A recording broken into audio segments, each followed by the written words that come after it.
Hey guys, this is Ksev. I wanted to make a quick video guide on how to use the enhanced training mode adapters in Super Smash Bros. Ultimate. So this here is my controller that I use during tournament play, and this is a spare GameCube controller I have connected to an enhanced training mode adapter. The adapter is pretty simple. You simply plug in your GameCube controller into this end.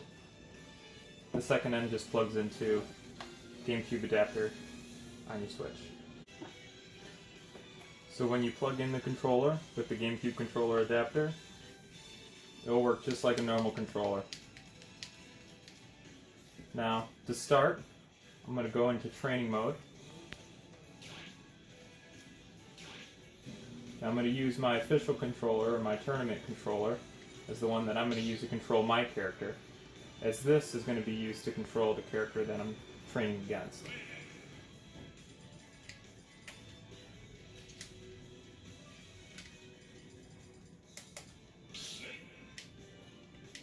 Just for example, I'll choose Wolf.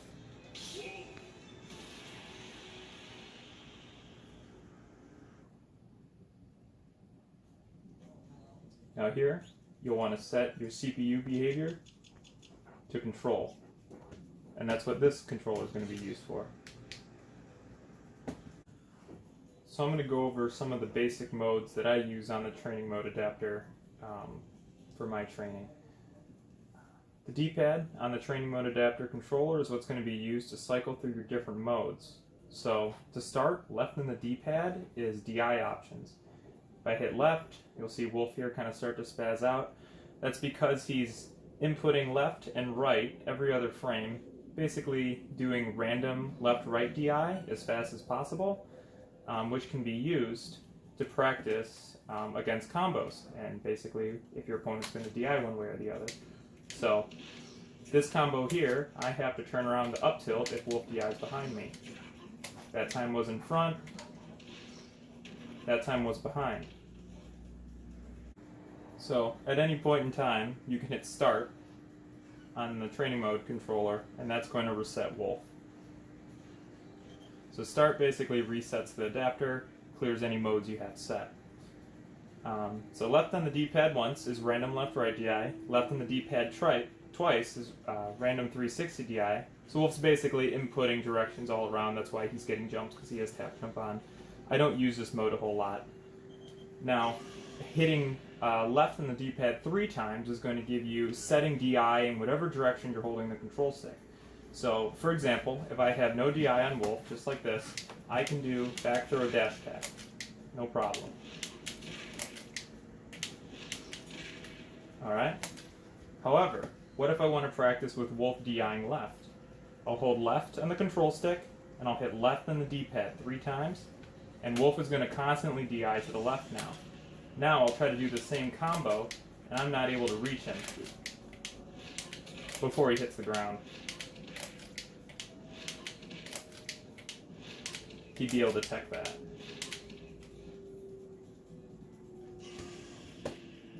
Again, start will reset it. So now I'll talk a little bit about the escape option modes.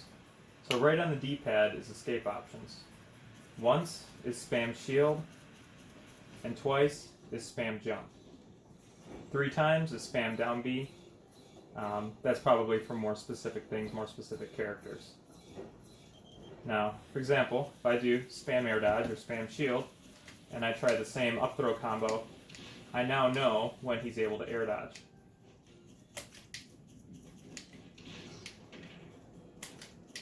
So, I was quick enough. That time I wasn't. Now what's useful about this, so actually I'll also show you with jumping.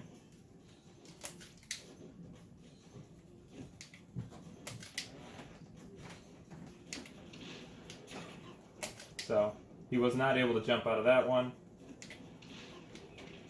Not able to jump out of that one. He's able to jump out of that one. Now how I found this useful, again, start to reset, is I will set spam air dodge and DI mode. So I just set random DI, and I'll show you one more time. So random DI and spam air dodge. Now that causes him to roll to the left constantly for some reason, but he is still randomly left-right DIing. So I can basically grab him and then practice the exact same combo to see if I can hit it. See? Too slow. I didn't turn around.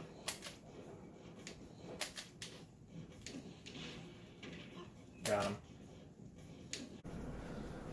So one last note I wanted to make on the DI modes is that the random left-right DI, while it's good for practicing, basically if you're able to react to the DI option they pick, because they're spamming left-right constantly, after they get launched, they're not going to have full drift in the one direction that they initially DI'd in, because as soon as they get launched, they're still in the air, wiggling back and forth. So if you want to truly find out if your combo is true or not, you're going to want to do the mode where you hold the direction and then hit left in the D-pad 3 times to get constant DI in whatever direction that you want.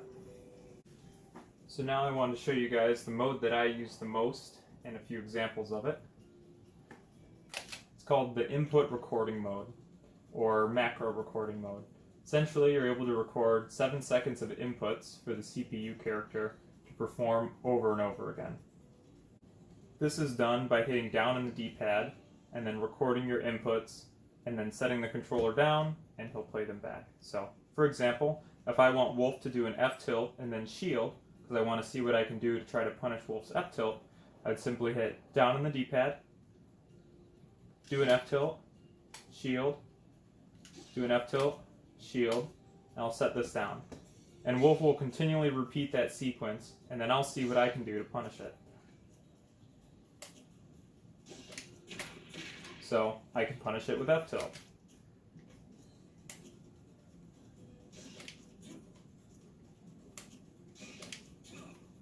Doesn't look like I can punish it with up-tilt.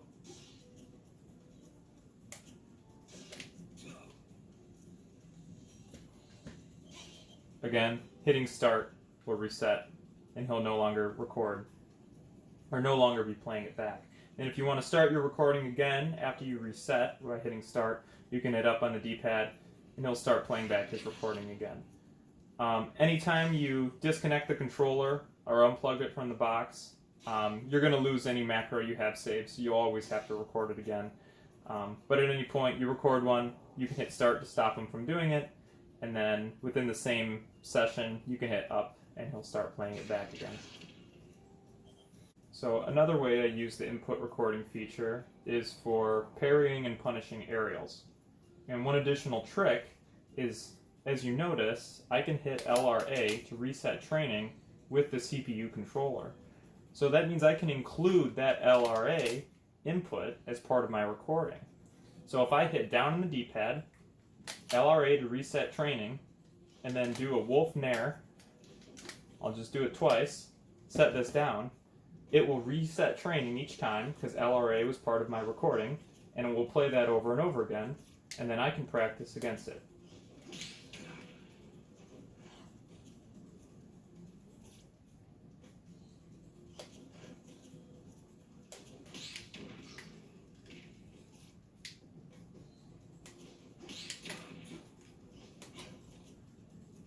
So one other big way that I use the input record feature is for ledge trapping. So I'm going to record a macro where basically Wolf's going to the ledge with his side B. So I'll hit down on the D-pad, LRA to restart, I'm going to jump out here, and I'm going to side B the ledge and do a get up. Now it will replay this over and over again, and then I'm going to practice against it. So one thing in this matchup is hitting Wolf's side B with forward smash. I missed it there because I wasn't quick enough. Got it that time. So, also part of this recording, I believe I had Wolf do a get up, roll, and now I can practice punishing get up rolls with other options.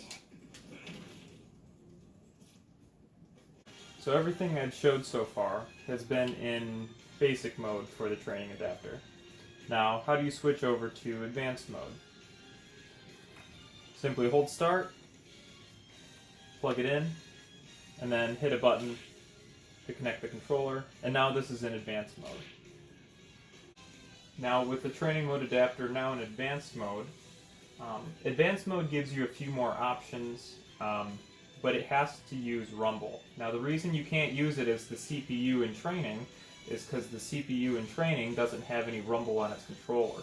So this controller would either have to be the main player in training mode, thus making this controller the CPU player and using default controls, or it would have to be in a normal match. So I'm just going to go into a normal match.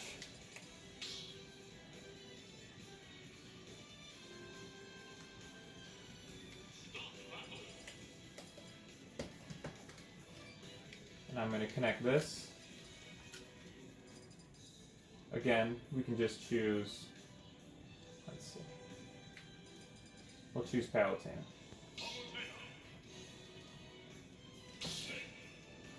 Start the game. So with this in advanced mode, what that means is, when I set a DI option with left on the D-pad, instead of Palutena instantly starting that DI option, whether it be random or a certain direction, she's only going to do it upon when she gets hit, or when her controller rumbles. So if I hit left in the D-pad, I'll feel this vibrate once. That's telling me that I selected a DI mode, but she's not doing anything yet until I hit her. Now she's randomly DIing. So you can have it, I'll hit start to reset, such that she doesn't randomly DI until she's been hit. So additionally in advanced mode, there's additional options when hitting right on the D-pad. So, for example, if you want a character to up B out of shield as soon as you attack their shield, you could hold L, hit right on the D-pad once, and attack their shield. Palutena here is just going to up B, so not super viable, or not super helpful, but maybe a character like Bowser might be beneficial. Now, another one is you can set Palutena to shield grab. So that's going to be right on the D-pad 3 times. So hold L, 1, 2, 3. I attack Palutena's shield. She's going to grab me and pummel. Reset. I'll set it to do it again. So as we can see, she grabbed me there when I did F tilt 1. But I'll do it again. 1, 2, 3. But I'll do my F tilt as fast as possible. She wasn't able to grab me. Basically means that Snake's F tilt on shield, if you do it right away, it's a mix-up whether or not they grab or not. You can't get a guaranteed grab. So, one more option for right on the D-pad. You can make them do an up smash out of shield. So, which is left or right on the D-pad twice. So if I hold L, hit right on the D-pad twice, and let's say I do up tilt, I'm able to shield before Palutena can out of shield up smash. So, a few more last things I wanted to talk about. Back in training mode, this time with Joker as the CPU, you can see I'm still in advance because if I hit left on the D-pad, he doesn't start randomly DIing. I want to go back into basic mode. So basically, I just disconnect, hold start, plug it in, hit a button to connect it, and then good way to test it, hit left on the D-pad. If he starts doing this, you're back to basic mode. Now, a few things to note about the macro record feature. It's not perfect. So if you try to do very, very complex inputs and have this, and you're hoping to have the CPU play them back perfectly, it's probably not going to happen.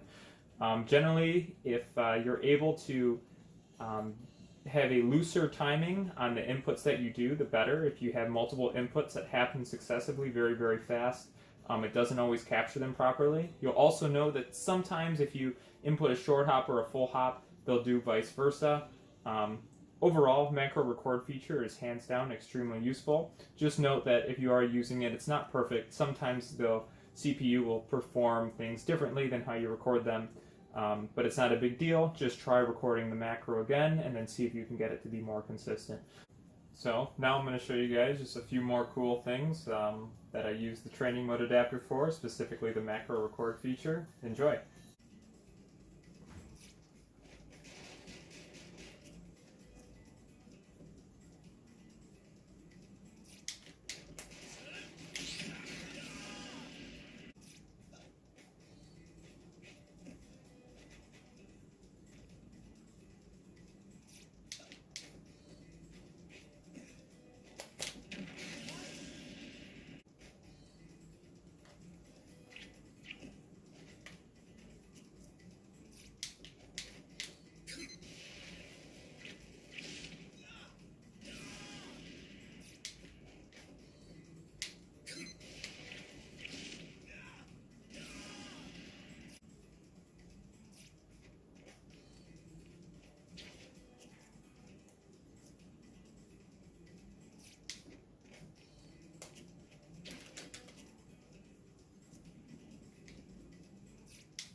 So in all, I hope this gave you guys a good overview of the enhanced training mode adapters, and happy training!